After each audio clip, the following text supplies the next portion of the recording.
Tmiem il-ġimgħa immarkat vittma oħra fit-toroq Maltin. Żagħżugħ ta' 19-il sena tilef ħajtu wara inċident li seħħ fl-Imġarr. Miegħu kien hemm żagħżugħ ta' 18-il sena bħala passiġġier u li jinsab fil-periklu tal-mewt. L-inċident seħħ il-ġimgħa filgħaxija l-ħabta tal-11:15 fit-triq Sertemi Żammit fl-Imġarr.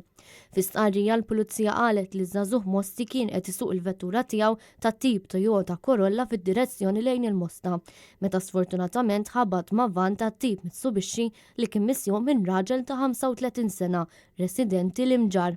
F'dak il-ħin ir-raġel kien sejjer fid-direzzjoni tal-Imġarr. Fil-post issejħet l-għajnuna tal-membri tal-Protezzjoni Ċivili sabiex iż-żagħżugħ ikun jista' jinħareġ mill-karozza filwaqt li tim mediku mill-Isptar Mater Dei tal-ewwel għajnuna lil persuni involuti fl-inċident li aktar tard ittieħdu l-isptar b'ambulanza. Iż-żagħżugħ ta' 19 sena ġie ċertifikat li miet ftit wara kawża tal-ġrieħi serji li ġarrab, waqt li żagħżugħ ta' 18 sena weġġa b'mod serju jinsab fil-periklu li jitlef ħajtu. Bl-inċident ġiet infurmata l-Maġistrat tal-Assa Marsen Farrugia li ħatret inkjesta filwaqt li l-investigazzjonijiet tal-Pulizija dwar dan l-inċident għadhom għaddejjin.